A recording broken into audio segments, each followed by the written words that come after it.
We are back with the Overrated Experience Sports and Sports Betting Podcast. Happy New Year to everybody out there. 26, the podcast is live streaming on YouTube. We are ready to go. We're jacked. It's wild card weekend in the NFL.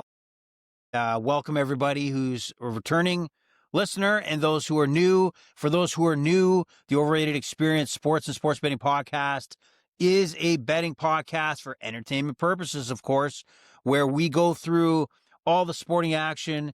It is NFL season, so we're going to focus our attention on the NFL.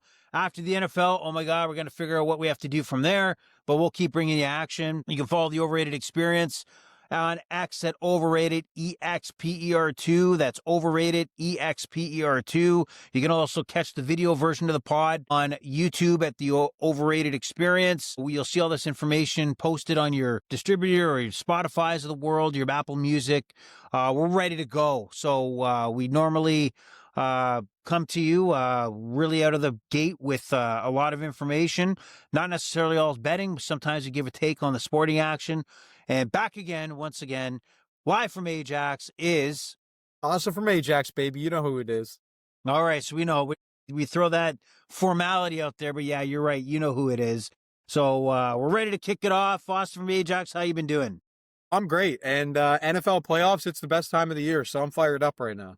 Wild card weekend, we got 6 matchups, 2 later today. We're kicking it off here on a Saturday morning. Things are going nuts. I don't know if you caught it as well. We also got the college football championships playoff that's going on. 2 games wrapped up the last 2 days. We're going to see the national championship, a face-off between the Miami Hurricanes hosting, because they're going to be playing at Hard Rock in Miami where the Hurricanes play, against the Indiana Hoosiers, where Indiana is the best team in the country right now, but you don't think of the Hoosiers as a football powerhouse. But guess what? They are. They'll probably come into that game favorite. So we're not going to touch base too much on that. But Austin, did you have a chance to watch that game at all? No, I'm kind of spotty when it comes to college football. I seen the Oregon game, and I think it was Indiana crushing Alabama. I think that was it. But I'm too inconsistent on the college football. Well, I'll tell you right now that Indiana didn't just crush Alabama. They actually also absolutely annihilated the Oregon Ducks last night. It was a real beating. It just 56-22, but it was never. This game was over in the first, pretty much the first half. It was ugly. Indiana took them to town. Oza, potential number 1 pick in the NFL, just had a lights out game. What was the yardage he threw? He only threw for 177 yards. Wow. But there were so many turnovers that Indiana defense was just crushing it. And the night before, just to throw it out there, it's a much different story. Miami squeaked out a victory, but this was an absolute classic football game. Trinidad Chambliss, I told you last time that he killed me against Georgia. He had a game, and he had a game against Miami, but it was a tale of who had the ball last. And Carson Beck, former Georgia quarterback who transferred, he's in his 7th college football season, 7th, Holy and this cow. is supposed to be school. And he led, surprisingly, on a late last-minute drive. The Hurricanes down the field, runs it in for a touchdown. There was 18 seconds left. Kickoff, Ole Miss brings it back. 2 throws later, Ole Miss with 7 seconds is on the Miami 35-yard line. That's how ridiculous this quarterback is, Chambliss. And arguably, the throw he put into the end zone of that Hail Mary, I wouldn't have been surprised with that little yellow napkin they threw out there for a pass interference. My heart was beating because I had a parlay where I had Miami straight up to win, and also the game last night to go over 39.5, which went over in the first half. But that first game, classic heart-pumping matchup, and I'm glad I got the victory. It's time for this guy to win something. So sorry to kick it off, just on an exciting note, but that was a wild matchup. So is this Mendoza guy the clear-cut number 1 overall pick in the NFL? It seems that way. I got to imagine when the Raiders get to the podium in Pittsburgh for the NFL draft, that Mendoza is going to be the guy. Think of a team. What NFL team that needs a quarterback just as bad? I'm sure there's a few, but are the Raiders at the top of your list of a team that needs a quarterback? Oh, 100%. Right. Even like not only is Geno washed, but that guy he's getting old. They really got nothing, and they need a potential elite quarterback or top guy to even be relevant at all. So get him in there. Get him in there with Genty. That would be a good thing to watch. Okay, so let me throw this out at you too, and tell me what you think, because this is the talk online. So Dante Moore, quarterback for the Oregon Ducks, he's considered the number 2 guy. He's considered the number 2 potential franchise quarterback that could potentially, if he announces eligibility for the draft, could come out, right? And just remember, before you give your answer, in college football now, you can get paid millions of dollars to play college football. So if you're Dante Moore, knowing that, okay, I'm going off on a tangent here. Out of 32 teams in the NFL, if you're a quarterback, what franchise would you not want to go to? What franchise would I not want to go to? In the Probably NFL, the Browns? what franchise? Okay, now I'm going to say Browns would. Is there another franchise that you would put in that maybe I may not go to this team because they may ruin my career? They're just so disorganized and screwed up. Think about the awful teams in the NFL. Like, I'm thinking the Browns. I'm thinking maybe Miami. I don't know. Come on, man. Like the Raiders. Like, here's the thing about the Raiders. It's like, I don't want to say I wouldn't want to play in the Raiders because I know they got a new stadium. They're playing in Vegas. That would be like unreal as an athlete, right? Obviously, I am thinking Raiders are one of the worst. What's the biggest clown show out there in the NFL? I always thought it was Cleveland. Okay, so the number 2 team right now that holds the number 2 pick are the New York Jets. Oh, God, yeah, so, okay. So I thought when I said that, I'd probably play another year in college. Right. Okay. So that's the thought process, is that he may, because it's the Jets, likely to draft a quarterback, he may say, I'll take a pass, play another year of college, and come back in next year. Yeah. Would you do that? Honestly, yeah. I'd rather be. I don't know if I would, because it's hard. He's not going to know 100% sure that he's going to go there if he's not going to go there if he sits out, right?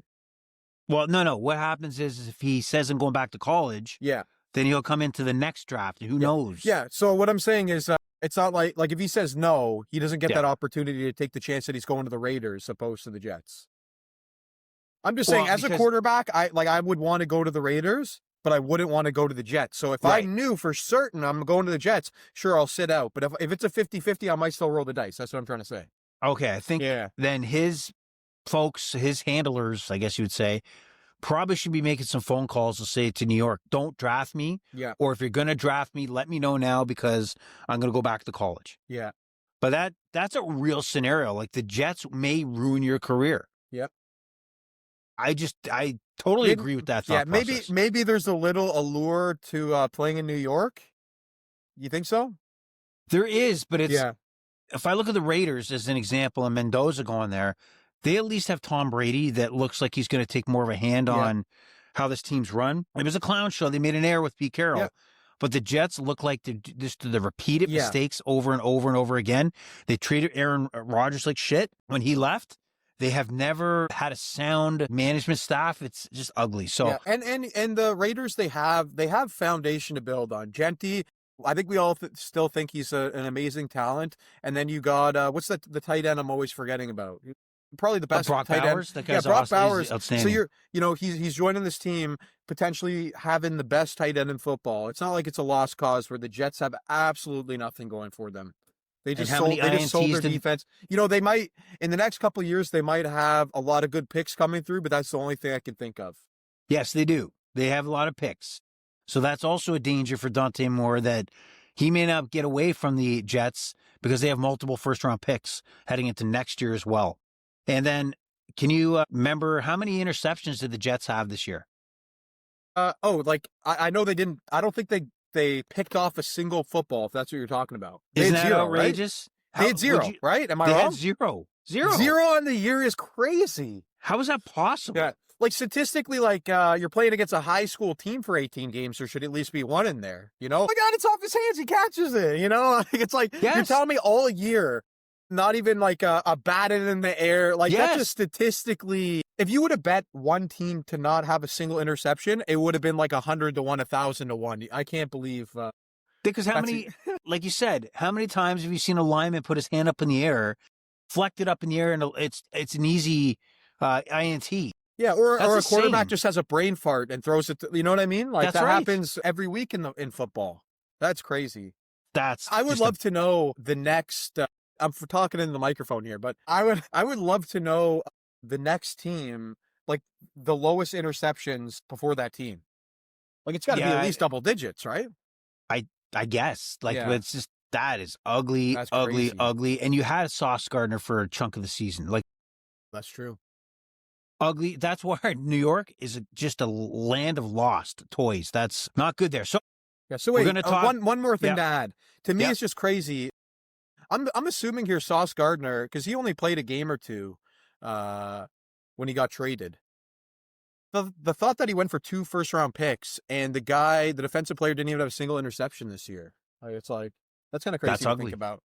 You know, you always see these elite level players going for a 3rd-round pick, and you know, he goes for 2 firsts, crazy value. It doesn't matter who you are. And the guy didn't have a single interception on the year. Just one thing to mention.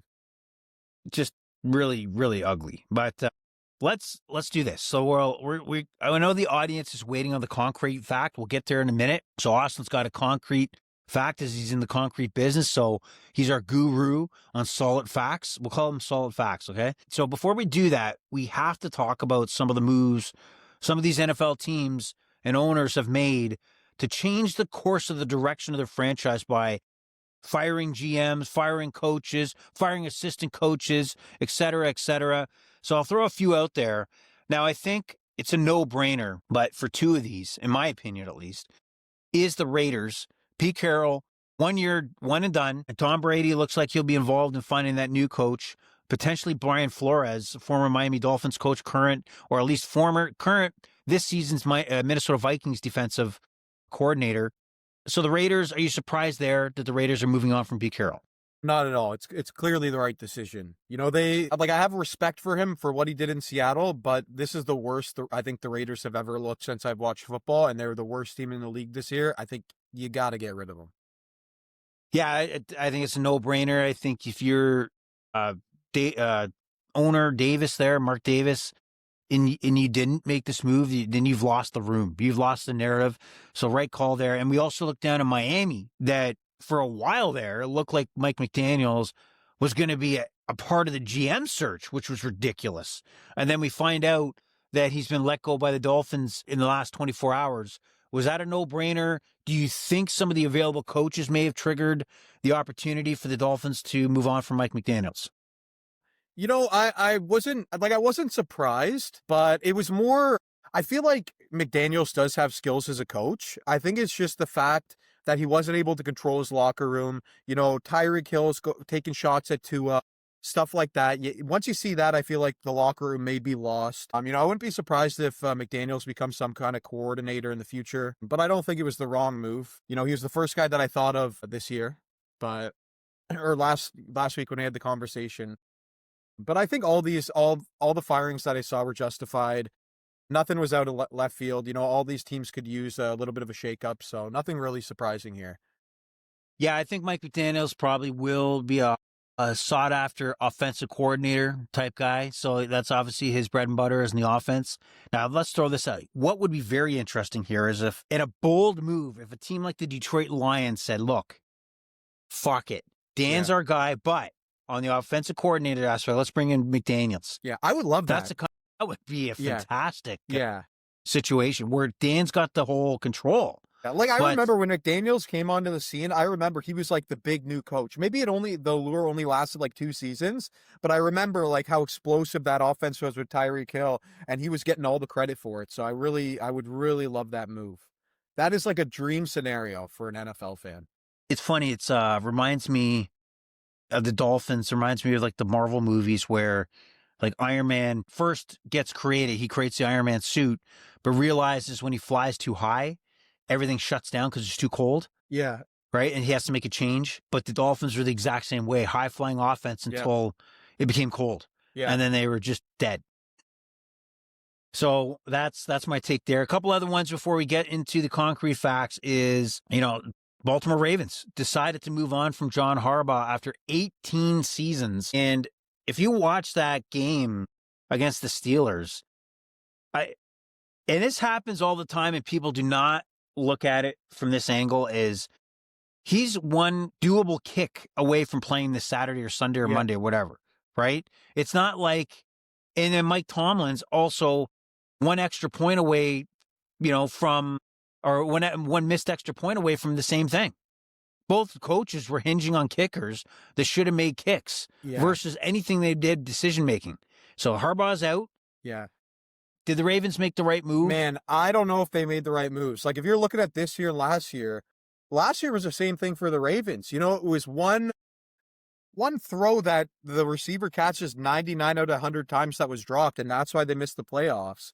And then, you got the kicker missing. It's like, how do you blame the coach for this in a way? The coach, it's like the coach put them in the position to win. Like, do you know what I'm saying?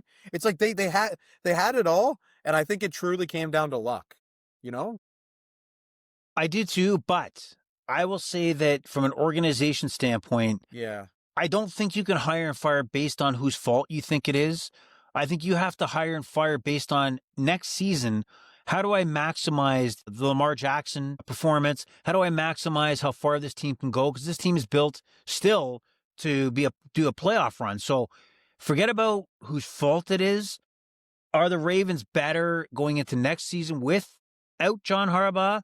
Or is there somebody else that can take this team to the level they want to get to? That's the question I have. The Ravens are such a respected organization where usually they make the right move at the right time. So it'll be interesting to see how it plays out. But it's tough for me to see if there's a coach out there that is going to do better with this squad versus maybe they need to start thinking about tearing it down. I don't know. Yeah.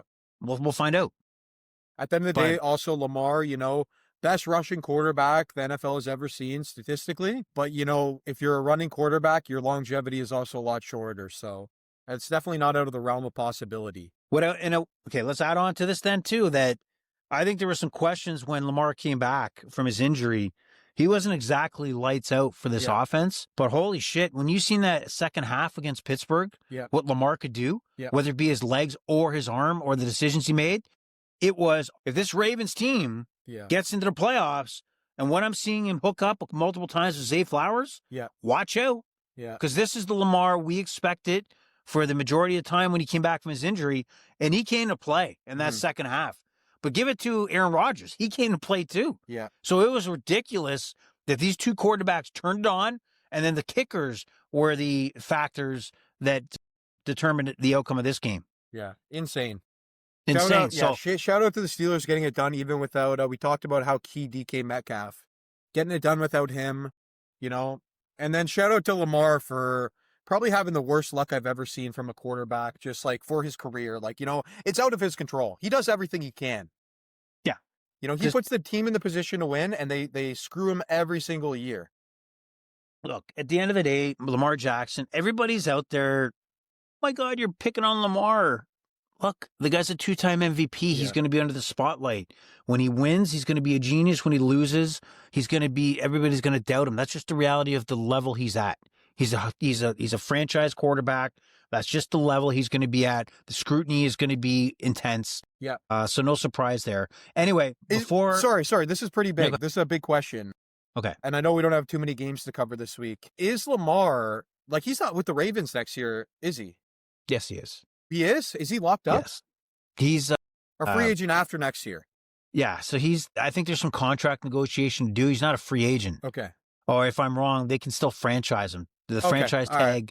Right. I mean, sure. Let's just say there's no fear of him leaving the Ravens, to my understanding. So we'll see how that plays out. Maybe I'm wrong. Now, before we leave the coaching carousel, think about John Harbaugh.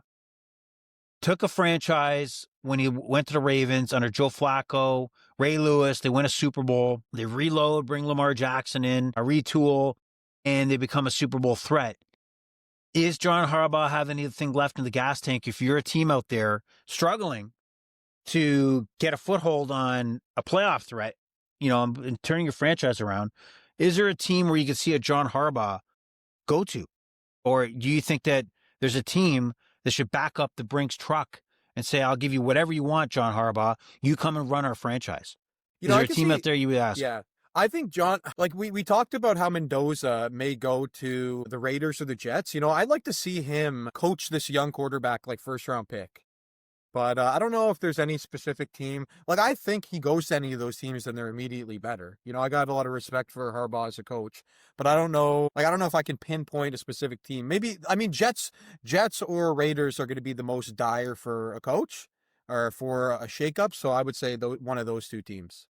Well, there's also talk about the Giants bringing him in, and which makes sense. And I do like, I don't think it's going to happen, but I think if I'm the Raiders, that'd be a perfect fit. Yeah. For him. I think if I'm John Harbaugh, he's got the ball in his court. He could say, I'll skip a year because I'm going to go do TV or take the year off. And he's got the ultimate position where, look, let's say the Jets. It's never going to happen. Let's say the Jets because they're too stupid. Is you have to accept that if I have a John Harbaugh come in, that I'm going to give him the keys to the franchise. I'm going to give him the control, whatever he wants. That's what I have to allow him to do. So the Denver Broncos had that same scenario with Sean Payton. Sean Payton leaves the Saints, takes a year off. He works at Fox, and he was the hot coach that off season. And I am sure that he said, look, Denver, I'm going to come in, but you need to give me 100% creative content control. And I know you got Russell Wilson as your big play, but I have the right, and I'll let you know, guys, I'll work a year with him. But if things don't work out, you're going to have to eat that $40 million because I need to find my own guy. Are you okay with that? Because I'm not signing the dotted line unless you agree that I'm going to make a bold move like that. That's exactly how it played out. Yeah. And that's what John Harbaugh's power's got to be like. I don't know if the Jets are smart enough to, they're lost, and I don't think they'll have the balls to make that call. Yeah, it seems but like we'll see. Yeah, it seems like they're an organization that could definitely step on their toes, no doubt. Yes. Or his toes. Now, before we get into today's matchups and Sunday's matchups, we want the concrete fact. So let's lay it into us, the solid fact by Austin from Ajax. Go ahead. All right, so our fun concrete fact this week for the concrete community is the oldest piece of concrete on record is 12 million years old, and it was found in Israel in the 1960s. The natural deposit was formed when an oil shale exploded near limestone when the two touched a layer of concrete was formed. So the oldest concrete ever recorded in human history, 12 million years. It was a natural 12 occurrence. million? Yep. It was natural, so yeah. That's a solid fact for sure. Yeah. All right, thank you. We'll see what we get into next week with another solid fact. And stay tuned, folks. Stay tuned. We don't know what we're going to hear. So we have 6 wildcard games. The Seahawks and the Denver Broncos are not going to be playing this weekend because they've earned that first round bye.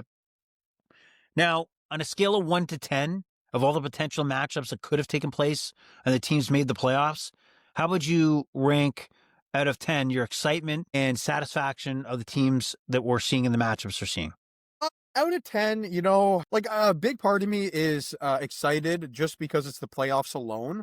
But truly taking a step back and looking at this week's matchups, I'm kind of like, they're okay. 7 out of 10. But, like I'm still, my jacked up skill is still a 9 out of 10 just because it's NFL playoffs. Yes. But yeah, I would say like next week, the potential games next week would have me a lot more excited than this week. So if I said to you that we're going into the playoffs and we have a Kansas City Chiefs team, we have a Ravens team, would that have added to it? I think so, but it's more of the disparities of even the line makers' opinions.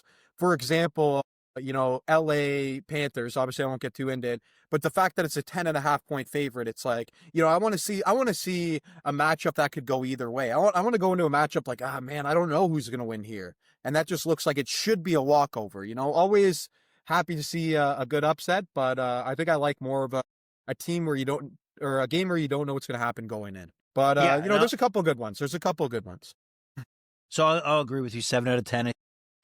I would have loved the fact that if the Chiefs didn't win the Super Bowl or get to the Super Bowl, they were knocked off by a contender. The Buffalo Bills finally got over the hump and knocked off the Chiefs. The Ravens finally got through the Chiefs. One of those two teams. Man. That would have been the more exciting story.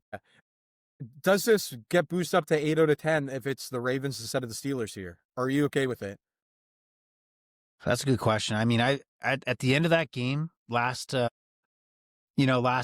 Sunday, when the Ravens looked like they were going to win that game, when they were setting up for the field goal, I think I was a little more excited. Yeah. I do. I think I was more excited that if we would be talking about a Baltimore Ravens hosting a Houston Texans matchup, because I don't think that the Baltimore Ravens would be an underdog like the Steelers are.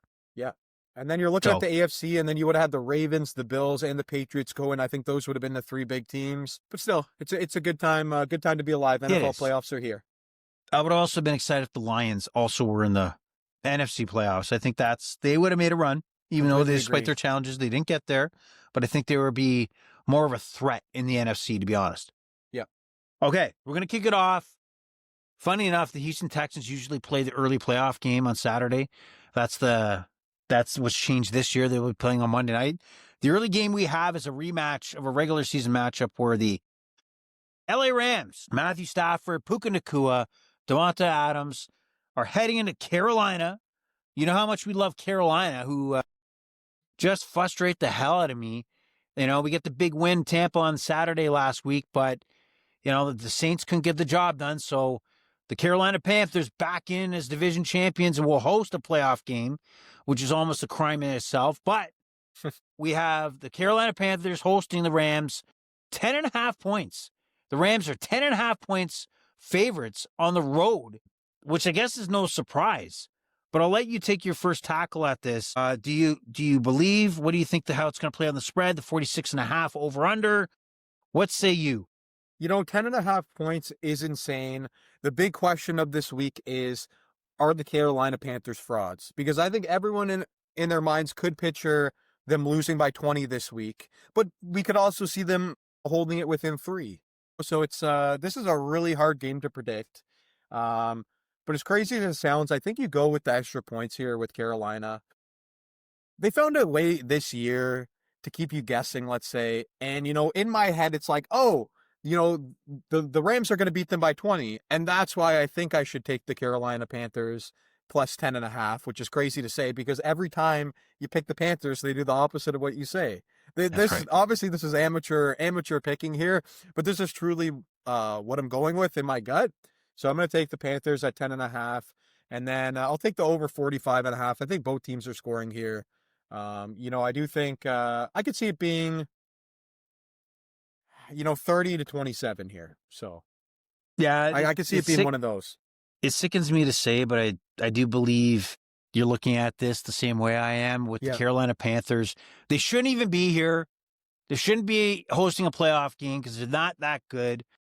I don't know how they've carried Bryce Young and this quarterback all the way to the playoffs. I mean, you got a stud wide receiver in McMillan. This guy, you had him in fantasy, right? McMillan? Yes, I had him in fantasy. He's a big time player, man. He's a go-to guy if you can get him the ball. I'm torn here because the Seahawks, not too long ago, a few weeks back, walked into Carolina and smashed them. But the Rams walked in a month ago and they had their struggles. So the reason why I think the Carolina can hang for at least a bit here in the 10.5 is I think because the Rams are more run and gun, this suits the Carolina defense, right? It suits the defense that they are for real. They're ball hawks. They create turnovers. And I think I don't know if the Rams have learned their lesson.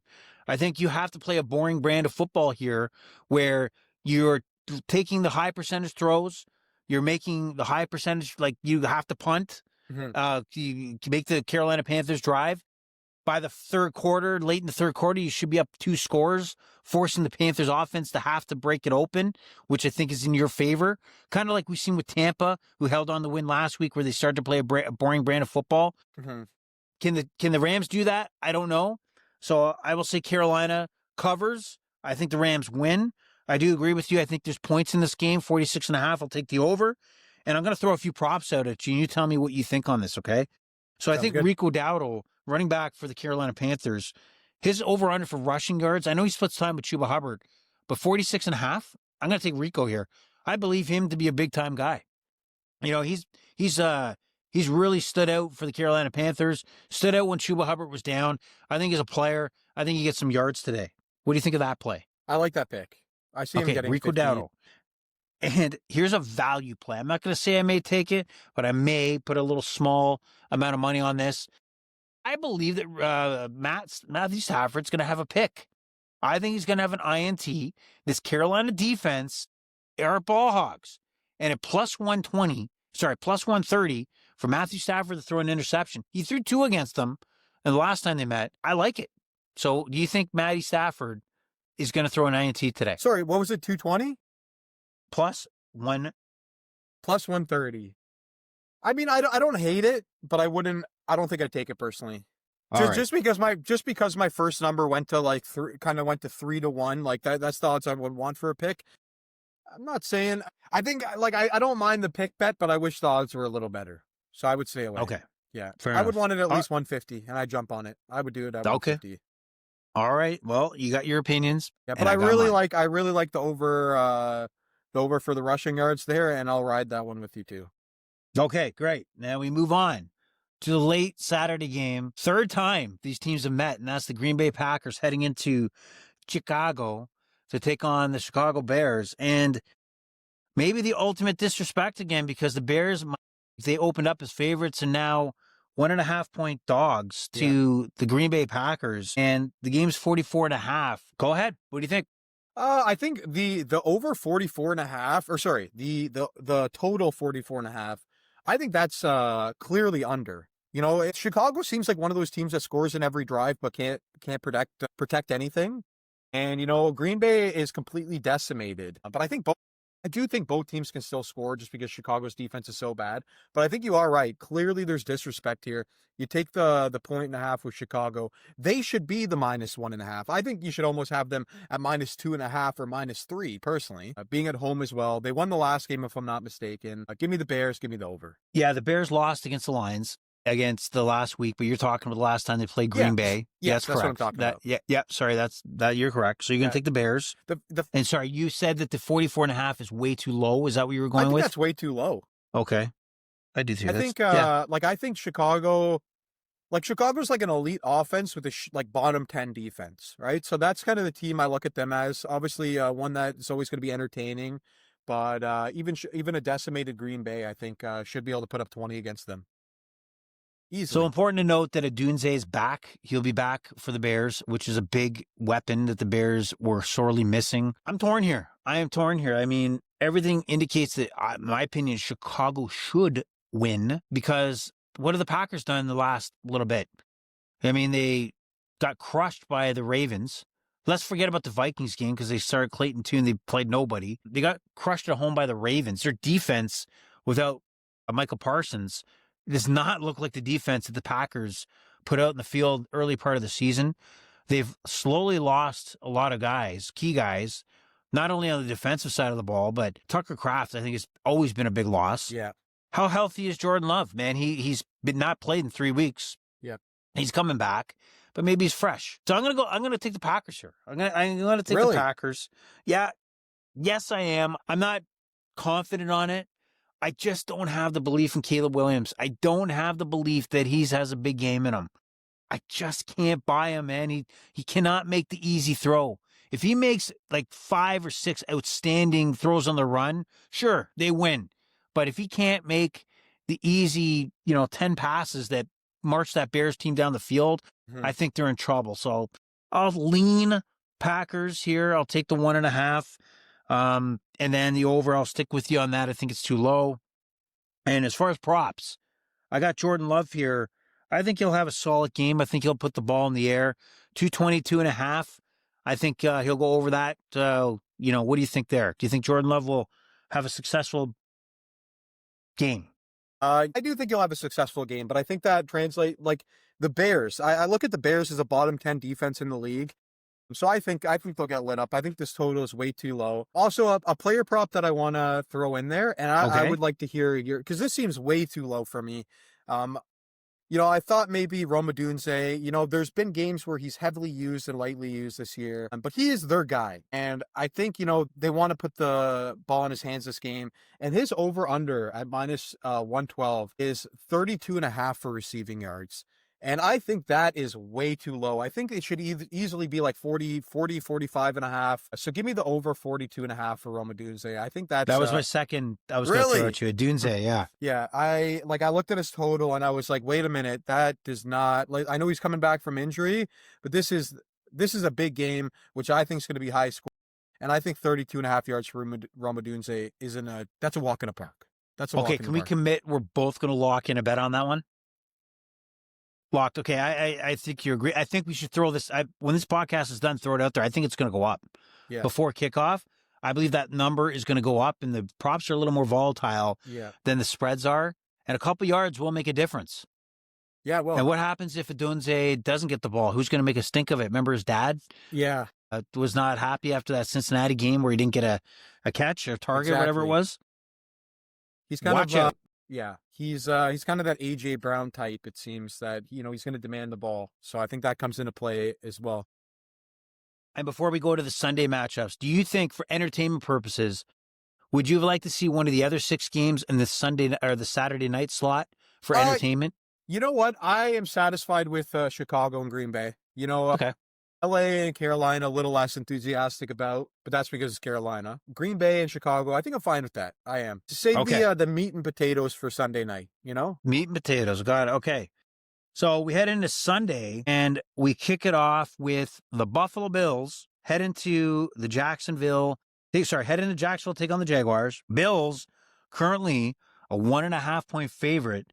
There's a lot of people that probably look at the Bills and say, hey, it's their time to make a run. But a little disrespect to the Jaguars here and the season that they're having and the performance they've been putting in over the last, second half of the season. So what's your take on this? What do you like here?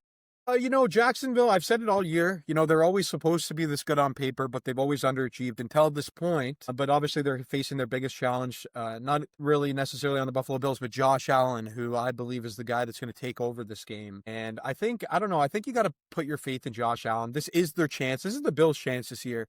I think they're going to go to the Super Bowl, as crazy as that sounds. Wow. So I got to roll with them. I got to stick with them. I've been saying it for 3 or 4 weeks now. I think it's going to be Buffalo, Philadelphia in the Super Bowl. So give me Buffalo and give me the under 51 and a half. That seems a little high. Wow. Okay, so is this a game where Josh Allen puts the team on his back? He has to. And it passed you. Okay. Yeah. Yeah, we're not screwing around anymore, right? It's Josh Allen time. If I want a Super Bowl, it's got to be him carrying me. Is that the play? Yep. What about props then? Like, do you think this is a Josh Allen prop kind of game where you really don't look at James Cook? You look at, okay. I've been taking a look at the numbers, but I'm just more confident as somehow Buffalo gets it done. I don't know if it's James Cook. James Cook is a guy that can take a game over. I do think personally it's Josh Allen. I think if you're focused on your bets, you look for the Josh Allen numbers. I just don't know what those numbers are. So, well, I'm going to throw a few at you. So we're going to have a Josh Allen props kind of conversation. Okay. All right, let's hear it. All right. So right now, if we go down the list, we have Josh Allen passing yards, 227.5, juices -114. Yeah. Yay or nay? Over is yay, if I was setting that, if I was setting that, I would have put it at right around there. So I'll say yay, but I wouldn't bet it. Okay, but you lean toward the over. Yeah. Okay, here's one I think you'll find value, but you can tell me if I'm wrong. Josh Allen passing touchdowns over 1.5. Yeah. And it's even money. Yeah, I like that one. Yeah, I set the line at 2, though. Did you just have a vision of Josh Allen ready to pass and then he runs it in? It's just with Josh Allen, like you got Josh Allen running himself, you got James Cook, and I already took the under on this game. So it's like It doesn't. I think I'll stay away from that too, because I think he probably has 2, but I think he rushes one in today. Well, lean toward one or the other. Yeah. What's his Josh Allen touchdown? Good question. Hold on. That's the one I want if it's plus money. Okay, so it's TD scores. Josh Allen, anytime is -135. Give me that one. 2+ is +490. Ooh. Give me the one. Give me the one. Okay, so you'll take anytime the plus touchdown. Money on that, yeah. I think it's at least a 50-50. To get a plus 130 is that looks really good to me. Okay, and then pass completions over under 21.5. Over. Will he make 22 or more?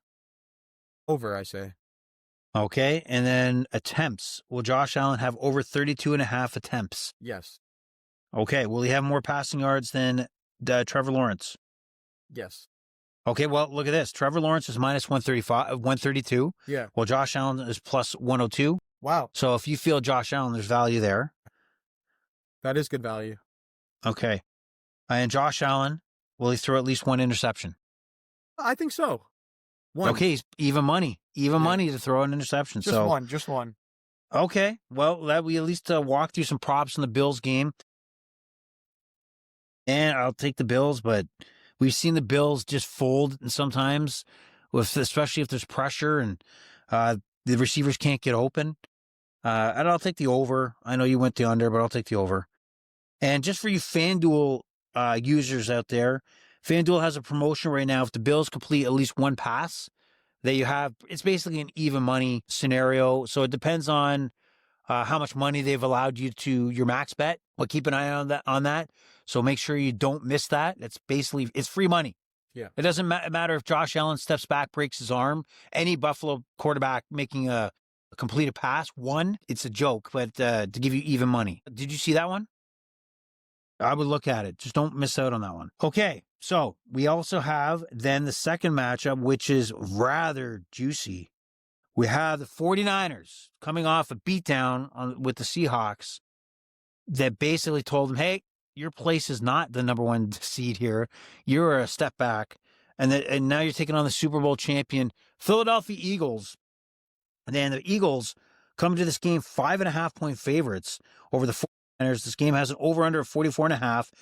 Is the 5.5 too much? It went up from 4.5 to 5.5. I don't understand. No, I don't think it is. I think Philadelphia, they've underperformed this year. They kind of remind me of the Kansas City Chiefs last year where, they fell off, they're not as fun to watch, but they still got to the Super Bowl, right? So I think that's the kind of team that they are. They got all the talent. On paper, I think they're way better than San Fran. I could see a big game from Saquon. Somebody's going to step up. Somebody's going to step up this game. San Fran, they had a better year than I expected. A lot of great games, but I think this line is right where it should be. And on that note, I'm actually going to take Philadelphia -5, and I'm going to take the over 44.5 because I think they take the boots to them. I do. I'm going to go the other way. And I'm going to take the 49ers to at least cover this. I know what we've seen against Seattle, and we've seen also Seattle run the ball down the throat of the 49ers. I don't see it. I don't see how what I've seen from the Philadelphia Eagles that they pull away this much from the 49ers. I agree. Hey, the Philadelphia Eagles can win this football game, but I'm not going to be shocked at the 49ers and they walk over the Eagles. There's been nothing impressive. So I'll take the 49ers to cover. I'll take the over, 44.5. And interesting, I'd like to hear your take on this. Christian McCaffrey, receiving and rushing yards, 111.5. I like the over on that. Yeah. What do you think? I'll take the under. I'll put faith in Philadelphia's defense. Wow. I don't have that faith, man. I feel like Christian McCaffrey's Mr. Everything. I guess I just think if Philadelphia's going to win, they got to shut down McCaffrey. And I'm not saying, if he put up 120 total yards, I don't think that would necessarily be the nail in the coffin, but I think they make that a focus today, so I don't want to roll with that. So you like the Eagles to roll. Eagles fly, Eagles fly. Eagles fly. All right. Big matchup, which I think is pretty interesting. The Sunday nighter, we have the LA Chargers, Justin Herbert, in New England, take on the Patriots, potential MVP Drake May. The Patriots are 3.5-point favorites. I think the line's where exactly it needs to be. Yep. I feel the Patriots are for real. Yeah. At least in this matchup, I think they will take out the Chargers. I think it will be a comfortable win. I think it will expose the Chargers having, man, we have a quarterback who's a top 5 quarterback. It's just not surrounded with the talent required for him to take that next step. So I think I'm going to take the Patriots. I'll take the over. What do you say? I also take the Patriots. I think they're legit. I think this Chargers defense is also, it's looked really bad this year at points. And, no one's going to be surprised if New England Patriots come in here and drop 30 points today. So give me the Patriots -3.5, which I think they get easily. Could even be double digits. and then give me the over 45.5. Because I think not the Dodgers. I think the Chargers could put up, 20, 21 points here, but I just don't think it's going to be enough. All right. And Justin Herbert, 225.5 passing yards. I like the over there. I think he's going to be throwing the entire game. Yeah. I don't know. I have faith in New England. That's pretty much right on. It could go either way for me in my head. I even like a combo between passing yards and rushing yards. If you put Justin Herbert 259.5, he's going to be taken off out of the pocket. I don't like it. Okay. Because I could see New England dominating them. Yeah, that's true. Yeah. Closing it out, the Monday Nighter. We have the Houston Texans, 3-point favorites, heading into Pittsburgh to take on Aaron Rodgers. Potentially his last game ever if the Houston Texans win. We talked about this. If we were talking about Houston and Baltimore, I think I don't think any way Baltimore's going to come in as an underdog. But the Steelers they're playing at home.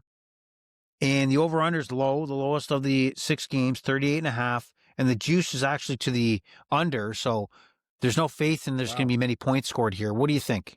Well, I mean, this clearly is the battle of the defenses, Definitely not the best teams here, but on the slate. But, I think this is a really hard one to predict. I think Houston Texans have had the better defense, but I've said it all year. Steelers are a different team at home.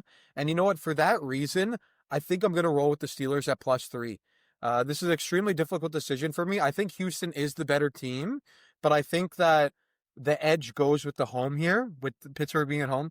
So give me Pittsburgh +3. You're going to give me those points too. And give me the over 38.5. We have a promptu guest here on the podcast. Is that Jake from Scarborough? Jake from Scarborough. Say hi, Jake from Scarborough. Hi. Hi. Hey, buddy. And what do you want? You want to watch The Simpsons? Yeah. Austin, what do you think? Should we allow him to watch The Simpsons? I think the Overrated Experience approves of The Simpsons. All right, fine. Jake can go watch The Simpsons. That was our third guest here, potential football. No, on here? You trying to take off a soccer game to watch The Simpsons? Go ahead. Fine, go ahead. Here. Things we do. All right, take this and go. Go. Okay. All right, sorry, I missed that part. What, so you like the Texans on this one? Yeah, no, I like the Steelers. Okay. Yeah, I just think the Steelers being at home is what gives them the edge, and it gives them the win today. I'm going to ride Aaron Rodgers. I just want to ride the final hurrah for Aaron Rodgers. He looked amazing in that fourth quarter against the Ravens with the throws he had. Had DK back in that lineup. I think having a nice mix of Austin, Thielen, and Freiermuth, getting this offense going, Warren and Gaineswell, a lot of weapons I think that are peaking at the right time. The scary part about this is that Aaron Rodgers can thrive, and he thrived against the Ravens, but they had no pressure. They couldn't get to him. Texans, completely different. Completely different. They're going to get to him. That may be a factor, but I'll still ride the Steelers. Sure, I'm going to take the over. I don't know. What did you say on the over-under? Over. Okay, we're going to take it's too low. We've seen some crazy things happen. I'll take the over. And that's the 6 games we've gone through. Wild times, wild things. And I know we're running out of time here, but I just want to throw out, we talked about it earlier off air, that Matthew Stafford is now our MVP favorite on FanDuel, which flipped during week 18 back from Drake May. Any quick comments on that? To me, it kind of makes no sense. I don't know why the flip was so heavy. I'm assuming the betting line changed in favor of Drake May on a recency bias, and that got adjusted. I do agree, if you take a step back, Stafford kind of is the clear favorite, I think. Obviously everyone's excited about the Patriots, but I don't think that's the proper way to go. Yeah. Sorry, Jake, just mute for a couple seconds. Mute. Pause it for a couple seconds. I would like to hear I'd like to hear your opinions if you believe Stafford or Drake May should be MVP. And then also, I know I've said it many times on the podcast over the past couple weeks, but I'd like to hear your predicted Super Bowl matchup this year. All right, we're going to do this quickly, okay? Yeah. So as far as MVP, I tend to now lean toward Drake May as being the MVP. I feel that he's carried this team. This team's a division winner, a number 2 seed. Matthew Stafford has had a lights-out season, so I wouldn't be surprised if he's MVP. But I believe the quarterback carrying the team to where May did versus Stafford is a key indicator to me the why Drake May should be the MVP. As far as Super Bowl predictions, this is a good one. Right now, the Seattle Seahawks are the number one, favorite. Rams are number two. I tend to see the Rams being more on the NFC side, making the team. I don't believe 100% Seattle's real. The Rams, I think, are a little more seasoned and got the reputation. Matthew Stafford's won a Super Bowl, and Sean McVay, coach, has been there. So I like the Rams to make it through in the NFC. And the AFC, the Broncos are the number one rated AFC team to make it. I don't see it. I don't see a Super Bowl where the Broncos make it. Just don't see it, man. I'm going to say, geez, it's going to be a Rams. It's going to be a Rams-Bills Super Bowl. Rams-Bills. Wow. Rams-Bills. Going all in on the Bills with me. I don't like it because I don't feel confident because they don't win. The Bills are going to change McDermott out if they don't make a run here. So Rams-Bills Super Bowl is what I'll say. What about you? One more question, just because you said Rams Super Bowl. Say the Rams go to the Super Bowl, Stafford wins MVP on the year, and he wins the Super Bowl. Is Matthew Stafford a Hall of Famer? He's already a Hall of Famer. He's already a Hall of Famer. There's no question. Yeah, he's amazing. Even when he left Detroit, he was already a Hall of Famer. Man. It's kind of like a Charger situation with what he was in Detroit. Correct. Yeah. So that's my take. What is your Super Bowl pick? My Super Bowl pick is the Eagles and the Bills. Are you excited for that Super Bowl, though? I mean, if that's a very good pick, that's very possible. Josh Allen in the Super Bowl, I'm very excited. Like, I don't know if that would necessarily be the highest scoring game. No, you know what? I would be. Okay, so if the Bills make it to the Super Bowl, will you go through a table for this audience if the Bills get to the Super Bowl? All right, sure. Yeah, why not? Okay, we'll film this. If it happens, you're going to go through a table. And what it has to be a concrete table. Well, I'm kidding. No, maybe not. All right, so that's the Overrated Experience for another week. It's Wild Card Weekend. We're jacked. We're excited. So we'll see what happens. We got our picks. We got our props. We have our plays. We have our thoughts. Pleasure's all been yours. Any last words from Ajax? Just awesome from Ajax. Out. All right.